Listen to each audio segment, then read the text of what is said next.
క్రీస్తు, నీ కొరకు క్రీస్తు. మార్కు సువార్త 5వ అధ్యాయము 25వ వచనం నుంచి 34వ వచనం వరకు చదువుకుంటాం. 12 ఏళ్ల నుండి రక్తస్రావం కలిగిన ఒక స్త్రీ ఉండెను. ఆమె అనేక వైద్యుల చేత ఎన్నో తిప్పలు పడి తనకు కలిగినదంతయు వ్యయం చేసుకుని ఎంత మాత్రమును ప్రయోజనం లేక మరింత సంకటపడెను. ఆమె యేసుని గురించి విని, నేను ఆయన వస్త్రములు మాత్రము ముట్టినా బాగుపడుతుననుకొని జనసమూహంలో ఆయన వెనుకకు వచ్చి ఆయన వస్త్రము ముట్టెను. వెంటనే ఆమె రక్తధార కట్టిన గనుక తన శరీరంలోని ఆ బాధ నివారణ అయినదని గ్రహించుకునేను.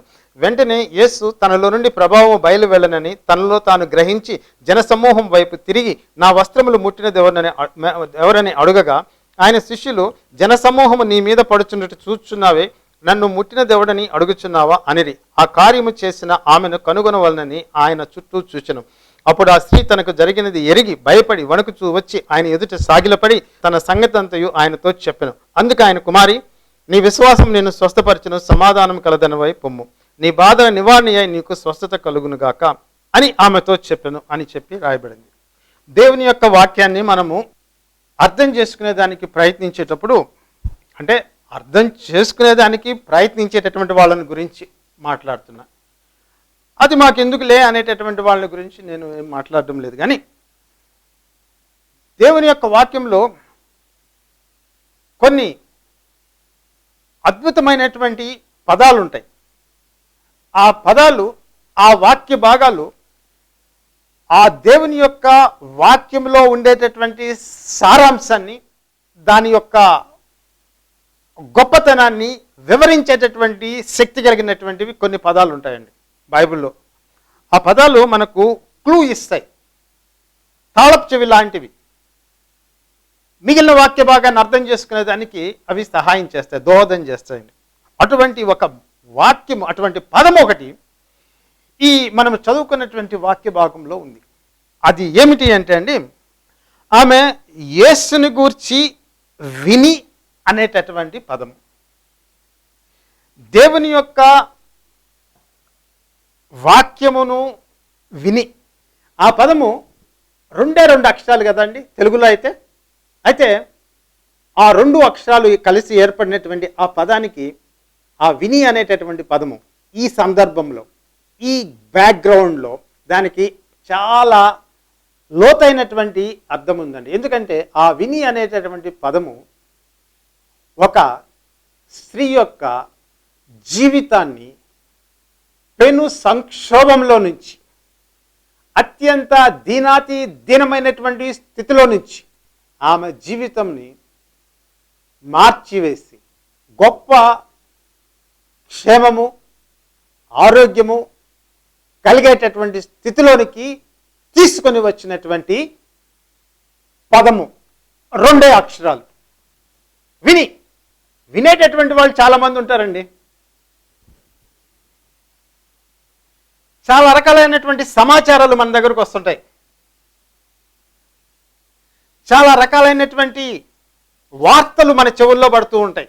మనుషుల గురించి, సంఘటనల గురించి, లోకం గురించి, సంస్థల గురించి, దేశాన్ని గురించి, సమాజాన్ని గురించి అనేక రకమైనటువంటి వార్తలు, అనేక రకమైనటువంటి సమాచారాలు మన హృదయాన్ని ఎల్లప్పుడూ కూడా కొడుతూ ఉంటాయండి. They keep bombarding. నీ హృదయాన్ని అవి ఏం చేస్తూ ఉంటాయంటే తాకుతూ ఉంటాయి.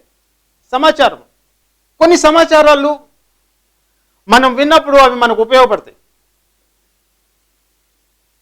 లాభం కలిగజేస్తాయి, ప్రయోజనం కలిగజేస్తాయి. కొన్ని వ్యర్థమైనటువంటివి, ఏం ప్రయోజనం ఉండవు. అయితే ఇక్కడ ఈ స్త్రీ ఆమె జీవితంలో 12 సంవత్సరాల నుంచి భయంకరమైనటువంటి రోగాన్ని ఒకదాన్ని ఆమె అనుభవిస్తుంది. వేదన ఉంది, బాధ ఉంది, శరీరంలో సమాధానం లేదు, తద్వారా మనస్సులో సమాధానం లేదు, నిద్ర లేదు. పొద్దుటి నుంచి సాయంత్రం దాకా, సాయంత్రం మళ్ళీ పడుకుని తిరిగి పొద్దున లేచిన దాకా ఇదే సమస్య ఆమెకి. శరీరంలో ఆరోగ్యం లేకపోవడం అనేటటువంటిది ఆ పరిస్థితిని కల్పించింది. ఈమె యేసు ప్రభువుని గురించి వినక ముందండి అనేక మంది డాక్టర్లను గురించి, వైద్యుల్ని గురించి వినింది. ఆ ప్రదేశంలో ఉండేటటువంటి వైద్యుడు, ఈ ప్రదేశంలో ఉండేటటువంటి వైద్యుడు, ఈయన ప్రత్యేకత, ఆయన గొప్పతనము, ఆ వైద్యుడి యొక్క పేరు ప్రతిష్టలు, వీటన్నిటిని గురించి కూడా వినిందండి. ఆ విధంగా 12 సంవత్సరాలు అనేక మంది వైద్యుల గురించి వినింది. విన్న తర్వాత ఆమె ఆ వైద్యుల దగ్గరికి వెళ్ళేటటువంటిది. వైద్యుల దగ్గరికి వెళ్ళి ఆమె ఆ రోగాన్ని వదిలించుకునేదానికి, స్వస్థత పొందేదానికి డబ్బులు ఖర్చు పెట్టేటటువంటిది, మందులు తీసుకునేటటువంటిది, వైద్యం చేయించుకునేటటువంటిది. అయితే 12 సంవత్సరాలు వైద్యుల గురించి విని, ఆ మందుని గురించి విని, ఈ మందుని గురించి విని, ఆ ప్రదేశంలో ఉండే వైద్యుడు, ఈ ప్రదేశం అన్నిటిని గురించి విని విని ప్రయత్నం చేసి చేసి చేసి 12 సంవత్సరాల తర్వాత తేలినటువంటి సారాంశం ఏమిటి అంటే అండి, ఫలితం ఏమిటి అంటే అండి, ఆమె రోగము ఏమాత్రం కూడా నయము కాల. డబ్బు అయితే మాత్రం కరిగిపోయింది, ఆస్తి కరిగిపోయింది. బహుశా ఆస్తి కలిగినటువంటి స్త్రీ ఏమో ఇంతమంది వైద్యుల దగ్గరికి ఆమె తిరుగుతూ ఉందంటే ఏమాత్రం కూడా నయము కాల. అయితే ఈ విషయాన్ని గురించి నేను చెప్పేటప్పుడు ఆమెలో ఉండేటటువంటి ఒక విశిష్టమైనటువంటి లక్షణాన్ని గురించి నేను మీకు జ్ఞాపకం చేస్తాను. ఒక విషయం దాంట్లో ఆ వాక్య భాగాన్ని చదివినప్పుడు మనకు స్పష్టంగా బోధపడుతుంది. అది ఏమిటి అంటే, ఈ స్త్రీ తనకు కలిగినటువంటి రోగంతో రాజీపడి, ఇది ఇంతేలే, ఇది నా కర్మలే, ఇది నా విధి వైపరీత్యములే, ఇంతేలే అని చెప్పి ఏనాడు కూడా రాజీ పడినటువంటి స్త్రీ ఏ మాత్రం కూడా కానే కాదండి. యేసు ప్రభు దగ్గరికి రాకముందు, యేసు ప్రభుని కనుగొన్న తర్వాత ఆమెలో ఉండేటటువంటి ఒక విశిష్ట లక్షణము ఏమిటి అంటే, ఎలాగైనా సరే ఈ భయంకరమైనటువంటి రోగం నుంచి, ఈ భయంకరమైనటువంటి వ్యాధి నుంచి బయట పడాల, నాకు ఆరోగ్యము కావాలా అన్నటువంటి ప్రగాఢమైనటువంటి కాంక్ష, ఆ బలీయమైనటువంటి కోరిక అన్ని సంవత్సరాలు ఆమె హృదయంలో ఉంటూనే ఉందండి. ఎలాగైనా సరే బాగుపడాలా, ఎలాగైనటువంటి స్వస్థత కావాలా, ఆ పట్టుదల అనేటటువంటిది ఆమె జీవితంలో ఎప్పుడూ వదిలిపోలే. 12 సంవత్సరాలు ట్రై చేసిందండి, ప్రయత్నం చేసింది. 12 సంవత్సరాలు ఆ వైద్యుల దగ్గర నుంచి ఈ వైద్యులకి అందరి దగ్గర ప్రయత్నం చేసిందండి. మెచ్చుకోదగినటువంటి విషయం ఆమెలో ఏమిటి అంటే అండి, వైద్యుల దగ్గరికి పోయినంత మాత్రాన, వైద్యుల దగ్గర చూపించుకున్నంత మాత్రాన ఆమె క్యారెక్టర్కి ఏ లోపము రాదు. కాకపోతే ఒక విషయం స్పష్టంగా కనిపిస్తుంది. ఏమిటి అంటే అండి, ఈ స్త్రీ ఎలాగైనా సరే స్వస్థత పొందాలి అనేటటువంటి ప్రగాఢమైనటువంటి కోరిక కలిగినటువంటి స్త్రీ. మెచ్చుకోదగినటువంటి విషయం ఆమెలో వదిలివేయలే, విడిచిపెట్టలే, రాజీ పడలే, శుష్క వేదాంతము వల్లించలే. 12 years she tried and tried and tried and tried. వదిలిపెట్టలేదండి. అయితే వైద్యుల గురించి, మందుల గురించి విని విని విని అంతా అయిపోయిన తర్వాత 12 సంవత్సరాల తర్వాత ఆమె జీవితంలో ఇంకొక వార్తని గురించి ఆమె వినింది. అది ఏమిటి అంటే అండి, యేసు స్వస్థపరచుచున్నాడు అనేటటువంటి వార్త. ప్రతి విధమైనటువంటి రోగమును ఆయన బాగు చేయుచున్నాడు అనేటటువంటి వార్త. అపవిత్రాత్మలను, ప్రతి విధమైనటువంటి అపవిత్రాత్మను వెళ్ళగొట్టుచున్నాడు అనేటటువంటి వార్త. ఆయన చేత స్వస్థపరచబడినటువంటి జనులు ఇచ్చినటువంటి సాక్ష్యాలు, వారు చెప్పినటువంటి విషయాలు, అవన్నీ కూడా ఈ స్త్రీ యొక్క హృదయంలో, ఆమె యొక్క మనస్సులో పడ్డాయండి. ఆమె వినింది. ఎవరిని గురించి వినింది? యేసు చేయుచున్నటువంటి కార్యములను గురించి, ఆయన చేసినటువంటి కార్యములను గురించి, ఆయన యొక్క బోధన గురించి, అనేకమైనటువంటి విషయాలు యేసుని గురించి వినింది. విన్న తర్వాత చాలామంది వింటారండి, చాలామంది వింటారు. వినేదానికి ఏం కొరవేం లేదు, వినేటటువంటి వాళ్ళ కొరత ఏమీ లేదు. యేసు ప్రభు దగ్గరకు వచ్చినప్పుడు కొన్ని వేల మంది వినేటటువంటి వాళ్ళండి, కొన్ని వేల మంది వినేటటువంటి వాళ్ళు. కానీ వాస్తవానికి ఆయనను నమ్మి, ఆ మాటలు విని ఆయన్ని నమ్మి ఆయన చేతుల్లో తమ జీవితాన్ని పెట్టినటువంటి వాళ్ళ సంఖ్య చాలా చాలా చాలా తక్కువ. విన్నారు, ఆనందంగా విన్నారు, సంతోషంగా విన్నారు. పరిసయ్యులతో ఆయన వాదన చేసేటప్పుడు, సద్దూకయ్యులతో వాదన చేసేటప్పుడు, వాళ్ళ నోళ్లు మూయించినప్పుడు, ఏమండి, విన్నారు. ఆయన చెప్పినటువంటి మాటలన్నీ కూడా విన్నారు. కానీ ఎవడు కూడా తమ జీవితాన్ని యేసు ప్రభు చేతుల్లో పెట్టేదానికి, ఆయన మాటలను విని వాటిని నమ్మేదానికి వాళ్ళకి విశ్వాసం అనేటటువంటిది లేదు. అంటే వాళ్ళు నమ్మలే. ఈమె వినింది. ఆయన చేసినటువంటి స్వస్థతలన్నింటినీ గురించి వినింది. ఒక్కొక్క సాక్ష్యం గురించి వినింది. ఆమెకు అందుబాటులో ఉండేటటువంటి మనుషులు చెప్పినటువంటి ప్రతి విషయముల గురించి ఆమె వినింది. కొంతకాలం గడిచిందండి. ఒక విషయం గుర్తుపెట్టుకోవాలి. విశ్వాసము అనేటటువంటిది ఎప్పుడు కూడా ఒక ముద్దలాగా వచ్చి మన హృదయంలో పడి ఎప్పుడు అలాగే ఉండిపోయేటటువంటి పదార్థం కాదు విశ్వాసము చిన్నదిగా బయలుదేరినా అది పెద్దదిగా అయ్యేదానికి దేవుని యొక్క వాక్యము అది పెద్దదిగా చేసేదానికి ఆస్కారం అనేటటువంటిది, స్కోప్ అనేటటువంటిది ఉంది. ప్రారంభంలో చిన్నది ఉండొచ్చు, కాలం గడిచే కొద్ది అది పెద్దది కావచ్చు. ఈ స్త్రీ మొట్టమొదట యేసు ప్రభువుని గురించి విన్నప్పుడు, మొట్టమొదటి దినమున యేసు ప్రభువుని గురించి విన్నప్పుడు, రోగమును స్వస్థపరిచాడు అనేటటువంటి మాటలు విన్నప్పుడు, అది భయంకరమైన రోగం ఆమెలో ఉన్నట్టుండగా విశ్వాసము పెళ్ళుబకలే. కొంత సమయం గడిచింది, కొంతకాలం గడిచింది. మొట్టమొదట విన్నప్పుడు కొంచెము ఆమెలో ఆసక్తి కలిగింది.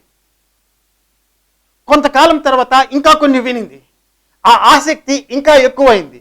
యేసును గురించి వినేటటువంటి విషయాలు ఆమె హృదయంలో ఆసక్తిని, ఆయన మీద క్యూరియాసిటీని, ఆయన ఎవరో తెలుసుకోవాలనేటువంటి ఆసక్తిని, అన్నిటికంటే ముఖ్యంగా తన రోగం నుంచి విడిపించుకోవాలనేటువంటి ఆ ప్రగాఢమైనటువంటి వాంఛ అనేటటువంటిది ఆమె హృదయంలో చిన్న చిన్నగా ఆ విశ్వాసము పెరిగేటట్లు చేస్తూ ఉందండి. ఒక్క దినమున జరగలే, అది బహుశా ఒక వారంలో కూడా జరిగి ఉండదు.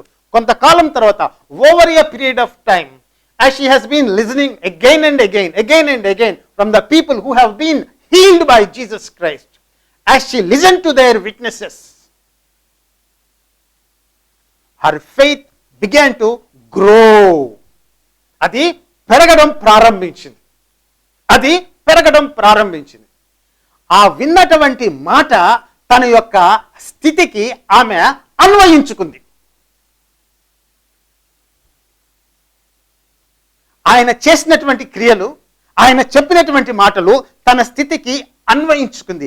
ఈయన నా జీవితంలో మార్పు తీసుకురాగలడు, ఈయన నా శరీరంలో మార్పుని తీసుకువచ్చి నాకు స్వస్థత ఇవ్వగలడు అనేటటువంటి ఆలోచన ప్రబలమైంది. ఒక రోజులో రాలా. ఒక రోజులో విశ్వాసము చెట్టు మీద ఉండేటటువంటి పండు ఊడిపడినట్టుగా ఆమె హృదయంలోనికి విశ్వాసము ఊడిపడలే. Process.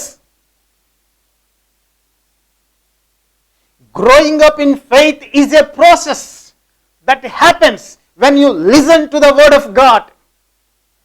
When you listen it again and again, as you apply that word to yourself, as you think about it, as you meditate about it, your faith will definitely be affected positively.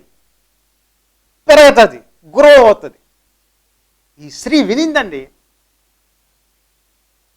ఆ వినడంలో ఒక మొదటి దినం అనేటటువంటిది ఉంది, ఒక climax అనేటటువంటిది ఉంది.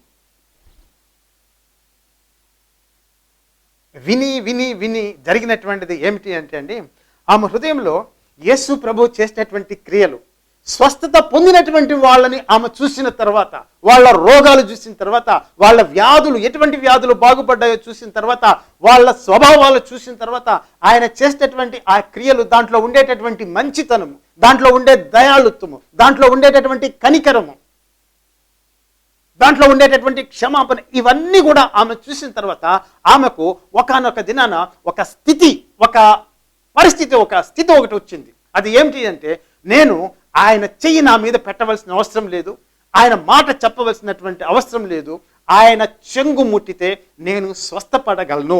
అటువంటి పరిశుద్ధత, అటువంటి శక్తి, అటువంటి గొప్పతనము, ఘనత అనేటటువంటిది ఈ యేసు అనేటటువంటి వ్యక్తిలో ఉన్నాయి అనేటటువంటి నమ్మకం ఆమెకి కలిగింది. మీకు గుర్తుందా అండి, శతాధిపతి ఒకడు యేసు ప్రభు దగ్గరికి వచ్చి, ప్రభువా, నువ్వు నా ఇంటిలోకి వచ్చుటకు నువ్వు అడుగు పెట్టేదానికి నాకంత అర్హత, గొప్పతనము, యోగ్యత లేదయ్యా. నువ్వు ఉన్న దగ్గర నుంచి మాట పలికితే ఆ మాట నా యొక్క సేవకుడిని బాగు చేస్తుంది, స్వస్థపరుస్తుంది, లేపుతుంది అని చెప్పి ఒక మాట అన్నాడు. యేసు ప్రభు ఆ వ్యక్తి యొక్క మాటలు విని ఆయన ఆశ్చర్యపోయి, సాధారణంగా జనులు ఆయన చేసేటటువంటి క్రియలను చూసి ఆశ్చర్యపడేటటువంటి వాళ్ళు, విస్మయం చెందేటటువంటి వాళ్ళు ఎవరు? జనులు.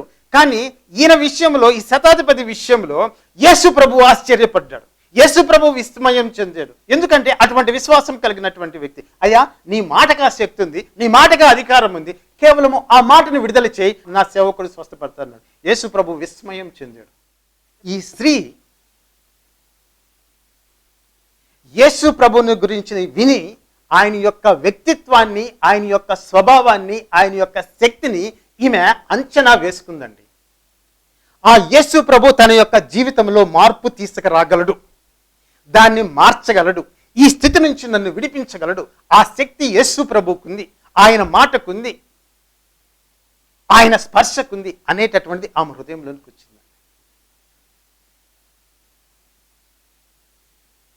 జీవితాలు ఏదో యాదృచ్ఛికంగా ఆ రకంగా జస్ట్ లైక్ ఆ విధంగా మారిపో. మంచి స్థితి అనేటటువంటి ఆ విధంగా రాదు. ఈ స్త్రీకి ఆ విధంగా రాలే. మనం మాట్లాడేటటువంటి స్త్రీకి, ఆ స్త్రీ దానికోసం ఆమె చాలా ప్రయాసపడింది. స్వస్థత కావాలనేటటువంటి పట్టుదల ఆమె ఎప్పుడు కూడా విడిచిపెట్టలేదండి. వైద్యుల దగ్గరికి పోయేటప్పుడు 12 సంవత్సరాలు, సంవత్సరం తర్వాత సంవత్సరం, సంవత్సరం తర్వాత సంవత్సరం ఆమె వైద్యుల్ని ఆమె కలుసుకుంటూనే ఉంది. స్వస్థతను విడిచిపెడతాను, నేను వదిలిపెడతాను, 4 సంవత్సరాలు ట్రై చేశాను, ఇంక వదిలేస్తాను అనేటటువంటి స్థితికి రాలే. 5 సంవత్సరాలు ట్రై చేశాను, విడిచిపెడతాను అనేటటువంటి స్థితి రాలే. 10 సంవత్సరాలు నేను ప్రయత్నిస్తూ ఉన్నాను, నాకు ఏమీ జరగలేదు, ఇంకా మందులు వదిలేసి, వైద్యులు వదిలేసి అనేటటువంటి స్థితికి రాలే. 12 years she has tried for healing. She was striving for healing. ఒక మాటలో చెప్పాలంటే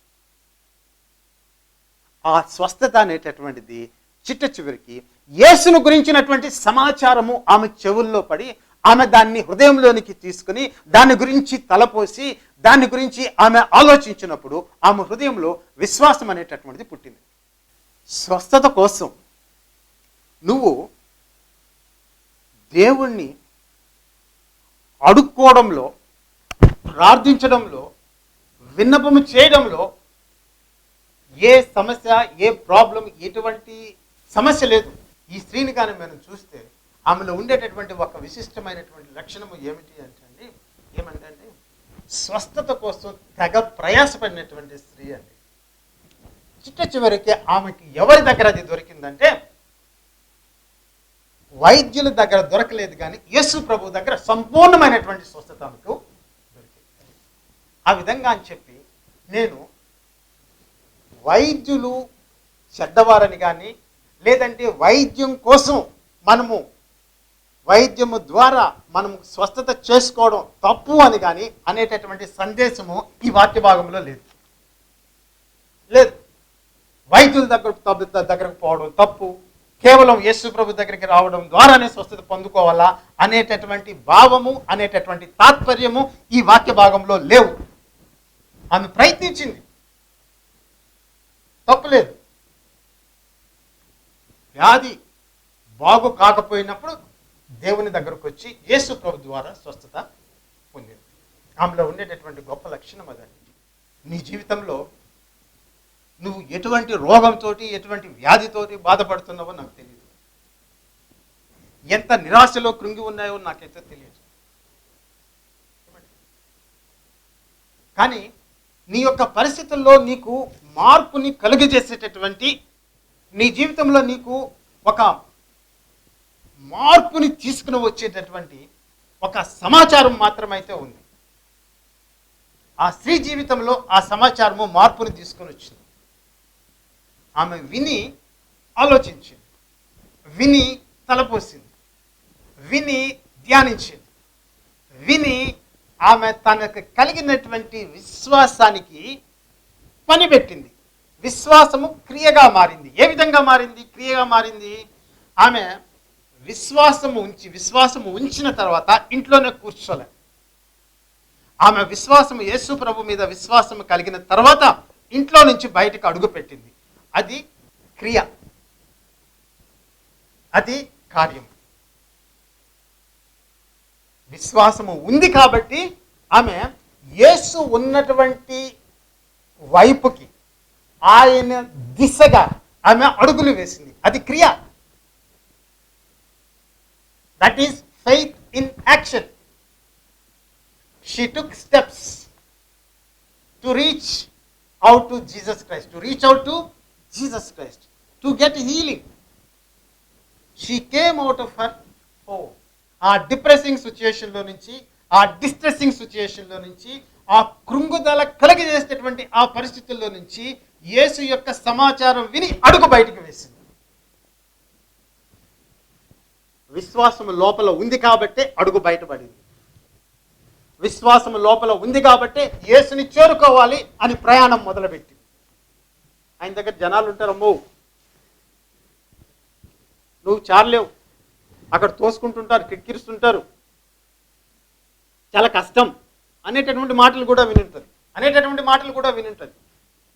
అయినా కూడా వదిలిపెట్టలే. ఆమె బయటకు వచ్చి యేసు ఉన్నటువంటి చోటికి ఆమె వచ్చిందండి. That whole journey is a journey of faith. ఆ నడక, ఆ ప్రయాణము, యేసు ప్రభుని చేరేంత వరకు చేసినటువంటి ఆ ప్రయాణము, ఆయన్ను తాకేదానికి ఆమె చేసినటువంటి ఆ ప్రయాణం అంతా కూడా విశ్వాసంతో కూడినటువంటి క్రియే. దాన్ని యేసు ప్రభుని ఆయన మెచ్చుకున్నారు. లోపల విశ్వాసం ఉంటే అది క్రియల ద్వారా బయటపడుతుంది.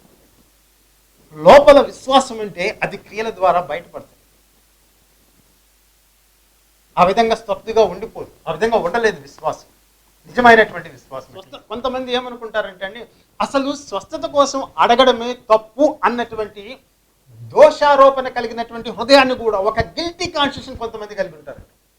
కొంతమంది విశ్వాసులు, యేసు ప్రభువులో రక్షణ పొందినటువంటి వారు, దేవుణ్ణి ఆరాధించేటటువంటి వారు, దేవుని వాక్యం చదివేటటువంటి వారు, సంఘంలో క్రియాశీలకంగా ఉండేటటువంటి వాళ్ళు, అన్ని విధాలుగా మంచి విశ్వాసులు స్వస్థత కోసం అడగడం తప్పు అనేటటువంటి భావనలో ఉంటూ ఉంటారు.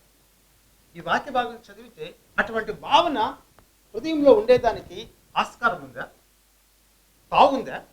ఆ స్త్రీ జీవితంలో ఆమె లైఫ్ అంతా కూడా ఒకదాని చుట్టూ రివాల్వ్ అవుతూ ఉందండి. ఒకదాని చుట్టూ పరిభ్రమిస్తుంది. నాకు ఎలాగైనా స్వస్థత కావాలా.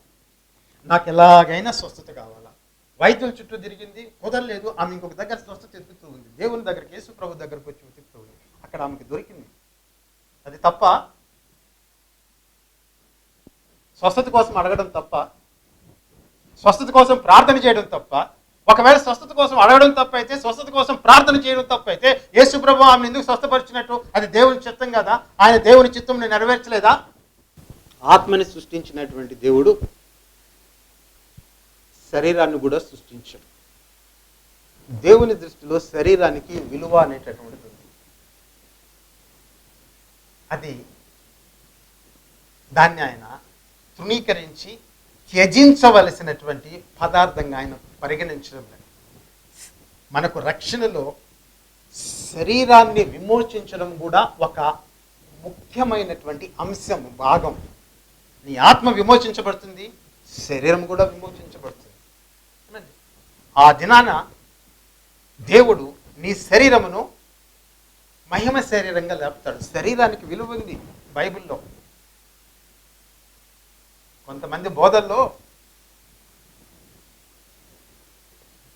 శరీరం అనేటటువంటిది చెడు, that is evil, because it is a matter, it is a body, and they think all the matter is evil. Matter అనేటటువంటి సృష్టిలో ఎక్కడైనా సరే that is evil, only spirit is good అనేటటువంటి తప్పుడు బోధ ఒకటి ఉంది. బైబిల్లో అటువంటి బోధ లేదు. దేవుని దృష్టిలో శరీరము విలువైనటువంటిది. ఆ శరీరానికి స్వస్థత కలిగి చేసేదానికి దేవుని కుమారుడు గాయపరచబడ్డాడు. ఆయన శరీరము నల్లగొట్టబడింది, ఆయన శరీరము మొత్తబడింది, ఆయన రక్తము చిందించబడింది. ఆయన చేసినటువంటి ఆ కార్యము ద్వారా నీకు పాప క్షమాపణ కలుగుతూ ఉంది, నీ శరీరానికి స్వస్థతకి కూడా అందులో భాగము ఏర్పాటు చేయబడింది. There is a provision for your healing in the salvation. మత్తయి సువార్త 8:17 ఏమని చెప్పి రాయబడిందండి? ఆయనే మన రోగములను భరించును, ఆయనే మన వ్యసనములను సహించును. ఏ కాంటెక్స్ట్ లో రాశాడు, ఏ సందర్భంలో రాశాడు? ముందు భాగం, ముందు పేరా మీరు కానీ చదివితే, యేసు అనేక మంది రోగులను, వ్యాధులు కలిగినటువంటి వారిని, అపవిత్రాత్మలు పట్టినటువంటి వారిని స్వస్థపరిచి వారిని బాగు చేసి వారి శరీరములకు సమాధానమును ఆరోగ్యమును కలిగజేశాడు. కింద వాక్య భాగంలో అది అయిపోయిన తర్వాత కింద దాన్ని వివరిస్తూ, దాన్ని తేటపరుస్తూ, దాని అర్థాన్ని వివరిస్తూ మత్తయి ఏం రాస్తాడంటే 8:17 యెషయా గ్రంథం నుంచి ఆ వాక్యాన్ని తీసుకుని, ఆయనే మన రోగములను భరించెను, ఆయనే మన వ్యసనములను సహించెను. శరీరాన్ని గురించినటువంటిది, స్వస్థతను గురించినటువంటిది, ఆరోగ్యం గురించినటువంటిది. ఏమండి, ఈ స్త్రీని గురించి ఎందుకు ఈ దినమున ప్రత్యేకంగా మాట్లాడుకుంటూ ఉన్నానంటే, ఆమె స్వస్థత కోసం ప్రాకులాడిందండి. అది తప్పుగా భావించబడలే. వాక్యం రాసినటువంటి మార్పు కానీ, మత్తయి కానీ, మిగిలినటువంటి వాళ్ళు ఎవరు కూడా ఆ విధంగా స్వస్థత కోసం ప్రయాసపడడం, దానికోసం ప్రయత్నించడం అనేటటువంటి తప్పు అని చెప్పేటటువంటి భావనతో ఎక్కడా రాయబడలే. ఆయన మన రోగములను భరించును, ఆయన మన వ్యసనములను సహించును, ఆయన శరీరం మీద పొందిన గాయముల చేత మనకు స్వస్థత కలిగి ఉన్నది అనేటటువంటి మాట పేతురు రాసినటువంటి మొదటి పత్రిక 2:24 కూడా రాయబడింది. కాబట్టి నువ్వు దేవుని దగ్గరికి వెళ్ళి స్వస్థత కోసం ప్రార్థన చేసేటప్పుడు గిల్టీగా, దోషము కలిగినటువంటి మనసుతో నువ్వు ఉండవలసినటువంటి అవసరం లేదు. దేవుడు ఏర్పాటు చేసినటువంటిదే అది. స్వస్థత అనేటటువంటి దేవుడు ఇచ్చేటటువంటిది. లేకపోతే ఆయన ఎందుకంటే ఇశ్రాయేలుతో ఏమంటాడు, నిన్ను స్వస్థపరచు యెహోవా నేనే అని ఆయన ఎందుకంటాడు?